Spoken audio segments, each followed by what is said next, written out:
So one thing that I'm really passionate about is home ownership, and I think a lot of people get stuck on renting and kind of taking the easy route. But if you really know how much renting costs over the long period of time, it's expensive, and you don't really get anything out of it. So, in my opinion, you have to live somewhere. Real estate is the best investment you can make, right? So we have Stephen Wright with Movement Mortgage, Michelle Gainey with Bobby Brown and Associates, Kim Polito with Bobby Brown and Associates, and Ashley and Walker. So I don't know if you've ever seen this broken down. If you counted your monthly payment, or what you're paying for rent, right, and you multiplied that by 2, 3, 4, 5, 10 years, the number is actually pretty staggering. What you're actually paying over that period of time, and literally having nothing to show for it. Honestly, these numbers are actually pretty low. Most places in our area, $2,000 is about average. Not only that, but over the course of time, that rental that you have for, let's say, $1,400 a month is going to be $1,600 a month. After a couple of years, it's going to go up. So when you buy a house, it might be a little bit more initially, but you're fixing your housing costs, right? So then there comes a time where I bought a house 15 years ago, and at that time, it was a little bit more than what rent would be. Now it's like massively lower than what rent could be. I could not move. So that's just the payment alone. But with that, on a mortgage payment, you're also putting money away into paying down principal. And it's basically like a forced savings account. So you're buying down your principal balance, and your asset is, in most cases, growing at the same time. So you're basically, you're building wealth without having to do anything other than just live. And there's been several times where I've been involved as an agent for a seller who is up there in age, and they've lived in their house for free.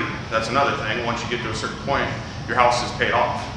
So other than your property taxes and that, you're basically living for free.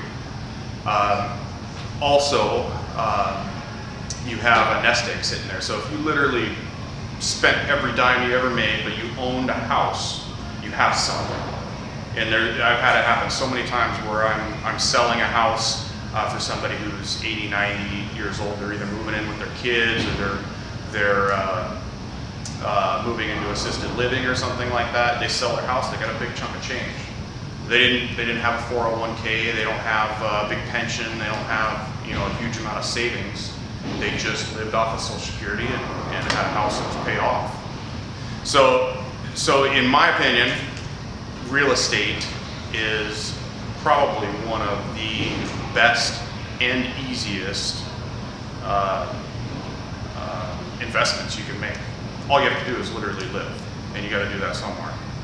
So, and then if you want to take it a step further, there's, and I kind of wish I could go back in time, you could buy a house with a minimum down payment, and of course you have to be responsible, and you also have to be willing to take on that risk and able to weather the storms or bad tenants, but buy a house with a minimum down payment loan, 2, 3, 4, 5 years later, rent that house out, buy another one with a minimum down payment loan, and continue that on, and in 30, 40 years you might have 5 or 6 houses paid off. And the payments that you're getting on those houses for rent could be paying for your other house and your Ferrari or whatever. And those payments, those rent payments are continually increasing. So I think the first place that I rented was $575 a month, and it wasn't that long ago. And now that same place is probably over $1,300 a month. And it was a ghetto apartment. So. So anyways, so that's kind of my why. Why do this? Why buy real estate? Why think about it? Why consider it? So we've got Michelle, who's going to talk a little bit more about the process involved with actually buying a house. Finding the right agent for you. Good job, Roberto. So, let's talk about why finding the right agent is crucial. Not only are we here from the very beginning of the transaction all the way to the end, we are here far earlier than the beginning of that transaction, and we will be here afterwards. You need to find an agent who knows your particular needs, wants, and what are non-negotiables for you. And someone who keeps those in mind throughout the entire transition of going from, maybe owning one home or from renting one home to buying a home that we've got your back and we've listened to you. So one of the things that we need to keep in mind is what is it that you need in a home? And we also need to think about in the future, what may that look like in just a few years? Do we need to be concerned with school districts and making sure that not only are your needs met now, are they met in the future? So finding an agent who always has your best interest at heart is one of the best things that you can do for yourself whenever trusting this process with someone who is kind of responsible for one of your biggest financial decisions. So we always love to say that, we're here for you. We're here for your communication, whatever that style may be. We're here to represent you through this entire transaction and make sure that your needs are met and make sure that those are communicated to the seller as well. And we don't take that lightly, so just know that if you work with us, we have you at our heart and your best interest as well. Thank you. All right, next step is choose a mortgage lender. This is obviously a very, very important step too. This is going to do two things for you, right? One is the first thing is going to be how much can we afford? How much are we approved for?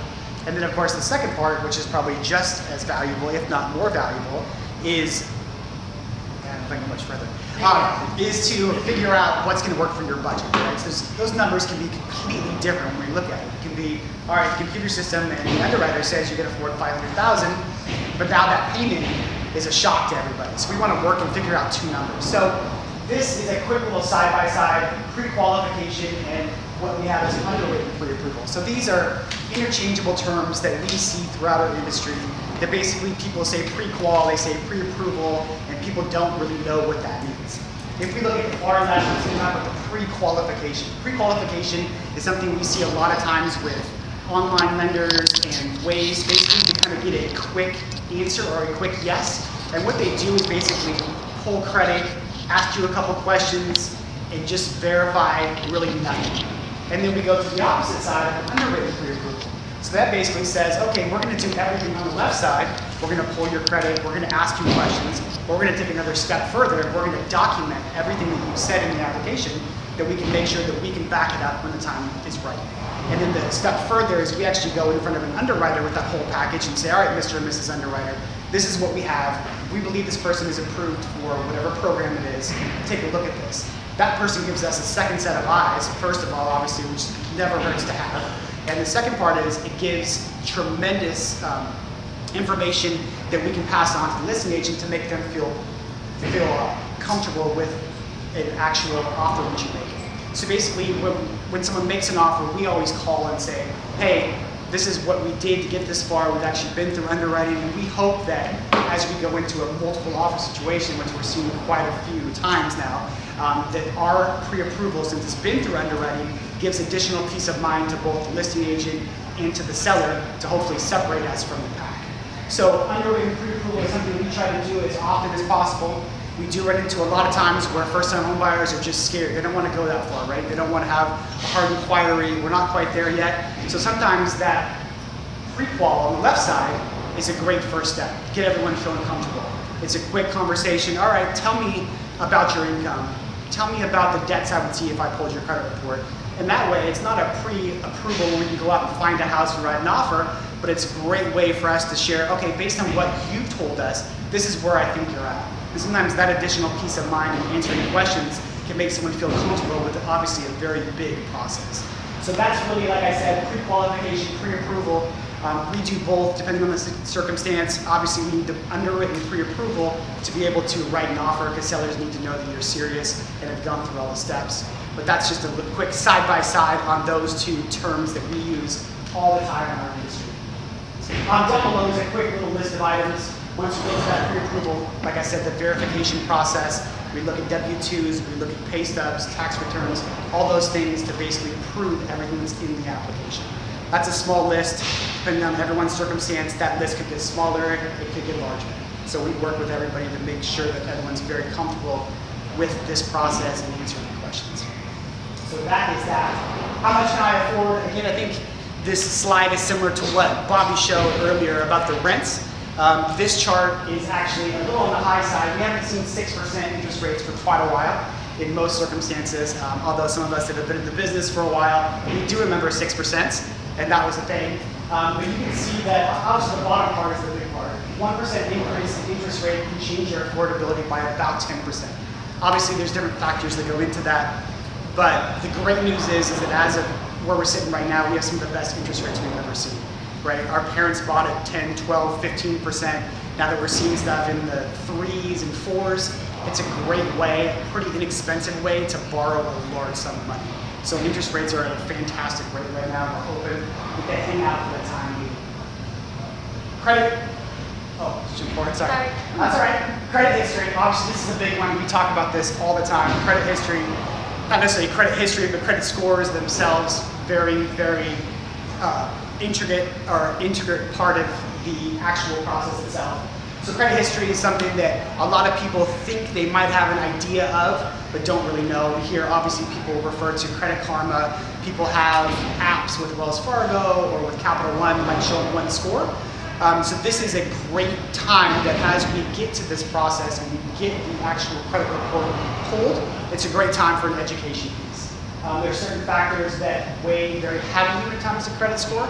Obviously, late payments and on-time payments make up a majority of your score. But a lot of times people don't realize that probably 30 to 35% of your score is actually made up with the balance versus the limits. And what I mean by that is, if you have a $10,000 limit card and you have a $5,000 balance, that's going to affect your score quite a bit.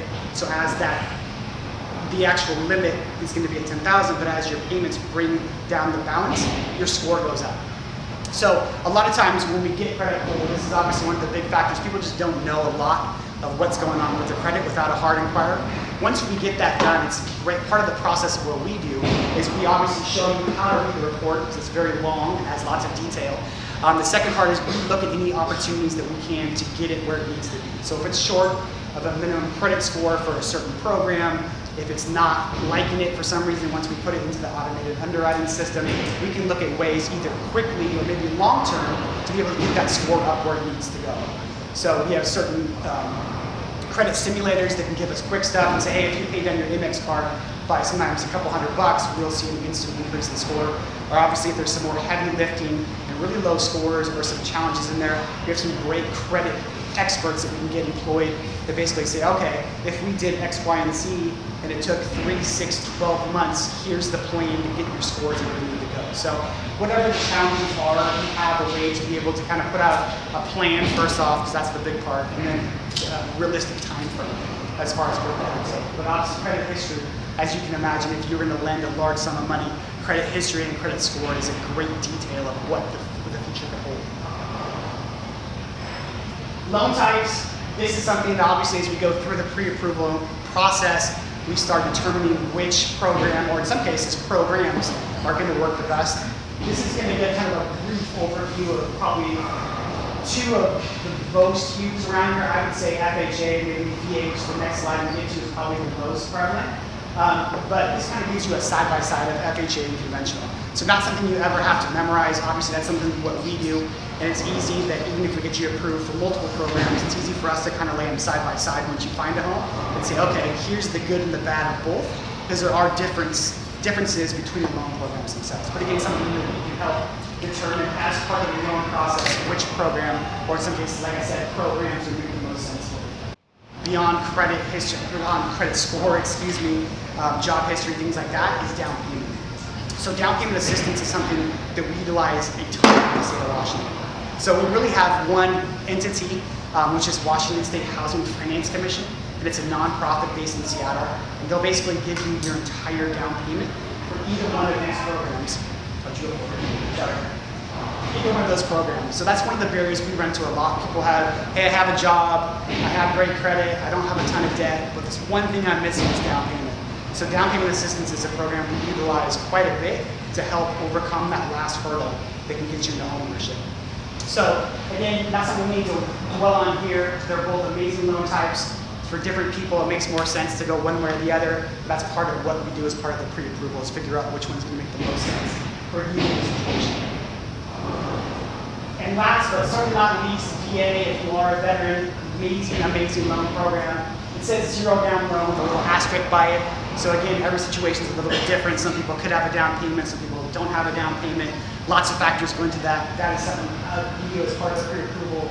You can buy pretty much a lot of things with VA. You can buy condos, single-wide manufactured homes, double-wide manufactured homes, duplexes, triplexes.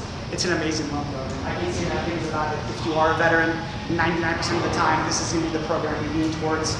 There's no mortgage insurance. Typically, there's no down payment, so it's going to be a way for a lot more people to get into a house and have less payment than what it would be in the comparative program. So, again, as part of the process, that is something we do. Do's and don'ts of a new mortgage. Basically, the short answer for this is, if you're going to do something that you think is significant or not significant, always best to reach out to your loan officer and say, here's what I'm thinking. Typically, what we see is later in the transaction, it usually has to have to do with the word furniture. It has to do with putting things on a credit card. An easy answer for that is, if you're going to do something, once you're approved or in the process, reach out to your loan officer, just ask a quick question. That should be a conversation that they can figure out pretty quickly. There's a lot of things that we've run into that we can solve throughout the process once they do happen. Large purchases, vacations, quitting jobs, we can overcome those things. We'd rather have that conversation up front before it happens and try to talk about that. But again, throughout that process, we bring this back up multiple times because obviously there's some things in there that can make closing a loan very hard to do.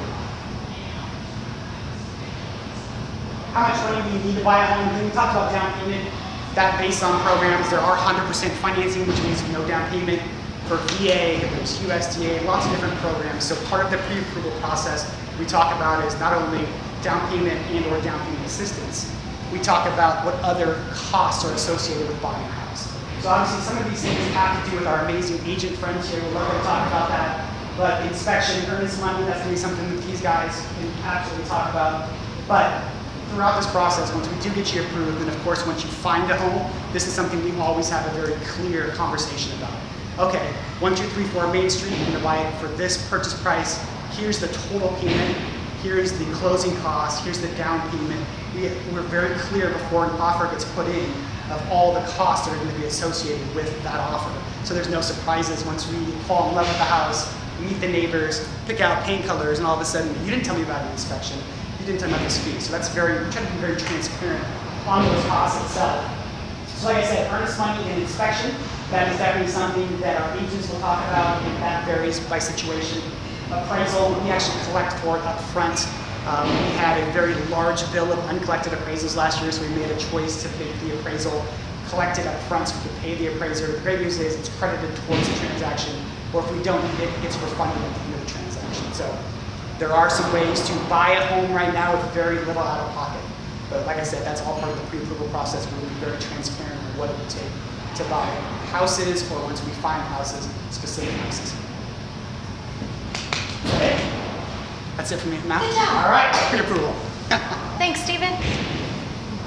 So tons of great information. Now you know how to get pre-approved. We know why it's important to buy a home, what the benefits are, how it's going to benefit you financially. We know why it's important to find a great agent that you can work with and that's going to help you through the transaction.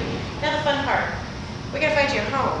So the next step is, by now you've talked to your agent a little bit and gotten a lot of information. They kind of know what your needs are, what you're looking for, what your wants, your wishes, all those kinds of things. What we do is we put together for you what we call an instant buyer notification. We'll put all that criteria into a matrix, And what it's going to do is it's going to pull all the homes in the area that you're looking for, whether that be a two-story home, a condo, a townhouse, different types of homes that you're looking for, maybe a 3-bedroom, maybe 4 bedrooms, maybe you need lots of property, maybe you want a neighborhood. Whatever it is you want, we're going to put all of that into the system, and it's going to pull up all the homes that fit what you're looking for.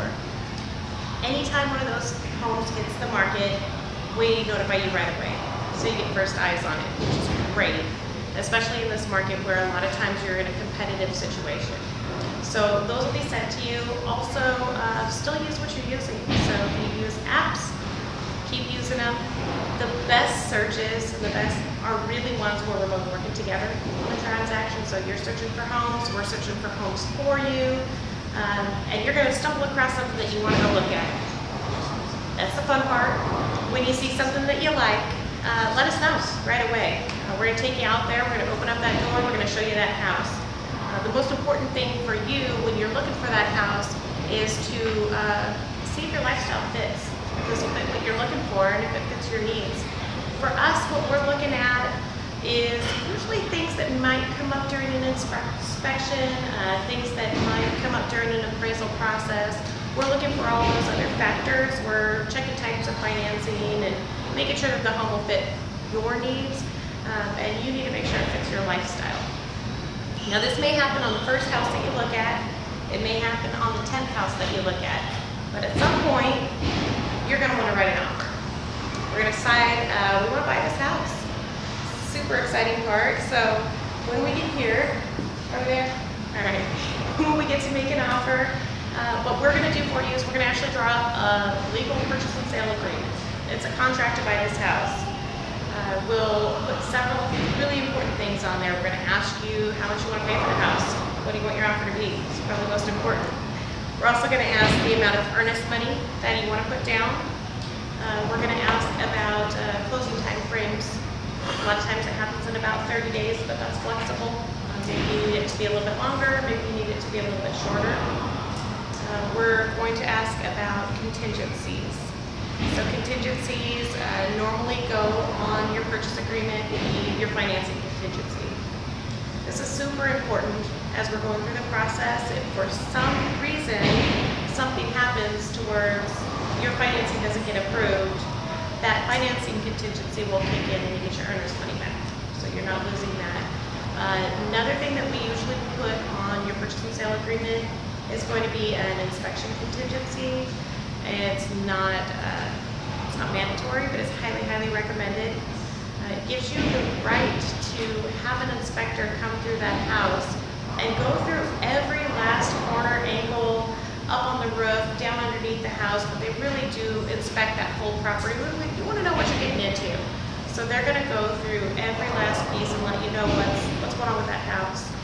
And there's definitely room for negotiation after that and things to work on.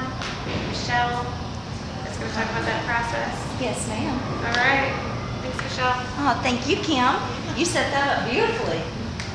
So let's talk about negotiations. One of the things that you're really going to need is somebody who can set you apart in this very competitive market. And we do see a lot of like multiple offer situations. One time I saw 19.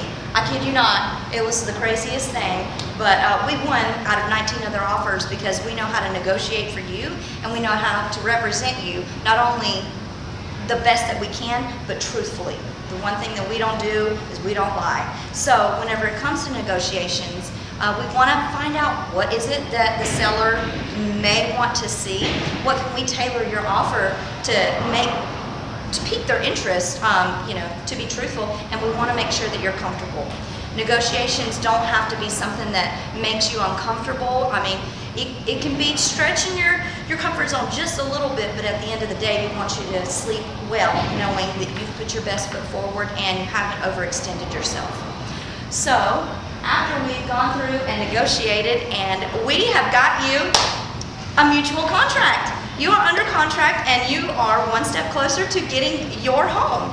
So that's whenever we have an opportunity to have an inspector come in. And it will depend on your loan type if they need to provide a receipt. However, it is up to you. whomever you would like to choose to go through, give us a third, completely, we hope, unbiased set of eyes. If you're choosing, your Uncle Joe, we want to make sure that Uncle Joe knows exactly what he's doing and he can convey that over to you on what is in this house. So we do have a list of inspectors that we've worked with previously, and we are happy to give that over. And those inspectors are licensed, and they will be able to provide a receipt if your loan type does need that. And as Kim had said, they're going to go through the attic, on the roof, look in the crawl space, let you know what needs to be looked at maybe a little bit more, what's even in good working order, so that you know that, number one, like I said, you're comfortable with the home that you're purchasing and you know exactly what you're getting into. And usually we can have that report back within like 24 to 48 hours, so you can take another full look and make sure that on paper you're looking at everything that they went through as well. Just please feel free to ask us, because we'll let you know who we've used in the past. So once inspection is clear, obviously you want to make sure that the inspection is clear and the house is something that you want to move forward with, the appraisal comes into play. So the appraisal is basically, we hire a third-party person to go out to the home and do a couple things. One, they're going to make sure that the home is worth what you're buying for. They're also going to make sure that it is free of major safety and health defects. So different than an inspection, where an inspection might spend 2 to 3 hours combing through the house with a fine-tooth comb, the appraiser is going to be more concerned with broad stroke stuff. So they're going to look and see, all right, is there chipping, peeling paint? Is there broken windows? Is there things that could collapse on someone's head and hurt them? They're going to call those items out. And then, of course, the big part, they're going to make sure the home is worth whatever you're buying it for. Obviously, if it comes in undervalued, that's a conversation. Then we go back to all parties and say, hey, it's not worth what we're offering here. What type of remedies do we have? There's always a negotiation in there. Obviously, the agents get involved, seller gets involved, buyer gets involved. We try to figure out what's going to make sense for everybody. If it becomes over, I think that was one of the questions on there, if the appraisal actually appraises over purchase price, the good news is it's our secret. So as far as we're concerned, obviously we give you a copy of the appraisal. We talk to your amazing agent and say, hey, great news, it appraised for more than you're buying it for. Since that's our information, that's something that we've provided as far as the appraisal, and now it's your copy, we don't have to provide that information to the seller. So we don't give them any additional information. We say, congratulations, it's worth what you're selling it for. Let's move on to the next step. So the appraisal is obviously a very intricate part of the process. We want to make sure that it gets past that part. We want to make sure first that the inspection is clear, so we're not spending money on the appraisal without moving forward with the house. So next step, the great part, approved. Usually we see the approval actually a little quicker than this, but this is a great step forward too. The good news is that since we've been through an underwritten pre-approval, typically when we see this approval, it's very light lifting. And when I say light lifting, I mean we're not getting things that could possibly derail the whole transaction.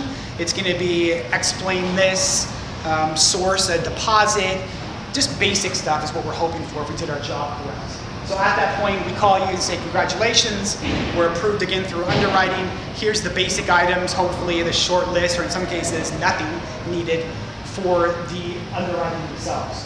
Homeowners insurance obviously is a big key. You have obviously the right to choose whomever you want for homeowners insurance. We can definitely provide you with a couple of quotes. We see obviously an absolute ton of homeowners insurance. So when we see a big, large number associated with a homeowner's insurance quote, we're quick to say, hey, that looks a little bit on the high side. Here's a couple quotes for you. Whatever we can do to help you with that process, because obviously the lower your homeowner's insurance is, the lower your payment is. Closing disclosure, we also refer to this as the CD. This is something that actually gives you all of the details. So a few years ago, the federal government came in and said, hey, we're surprising homeowners at the closing table. They don't know what their interest rate is, they don't know what their payment is, they don't know what their cash to close is. We're not doing that anymore. So basically they initiated this form called the closing disclosure that we now have to, by federal law, have to at least 3 business days before you go to close on your home that gives you all the details. So we'll walk through that with you, and in most cases, obviously, it shouldn't have changed from the beginning to the end, but it's going to give you all the nuts and bolts. So if I had a copy of it, I'd show it to you, but it's going to go through and show you how long your loan is locked for, what your interest rate is, what your payment is, your escrow, what your cash flows, all the great information that you have beforehand, so there's no surprises when you go to sign. So that's obviously an amazing part. We talk about that part. And then of course we communicate that to the listing agent too, to the seller to make sure they have that updated information. So they know that the process is flying along and we are getting towards the very end where you get the keys. Closing. All right. Well, get excited. It is closing day. So, this is one of my favorite days. And a lot of times Bobby asks me to write, like, what was the highlight of my week? And a lot of times it's, I got to deliver the dream home keys to, you know, such and such client. It is one of the most emotional roller coasters that you're going to go down usually in your life. And on that very day, whenever we get to say all of this work was worth it, you know, it could have been work from a year ago where we needed to do a little bit of adjustments on your credit, and now you were approved. Now we got you a home. It's inside. We managed to get through the inspection. The appraisal came in. Hot dog, it's time to close. So, this is one of the best days throughout the entire transaction, but always know we're here for you no matter what day. Give us a call, because even after the transaction is over, we're always here to help. So, and also your friends and families, you know, if you feel like we've done a great job making sure that this was as seamless as can be transaction, then we'd love to help anybody that you have in mind that could use our help. So, all right, congratulations. Let's be homeowners.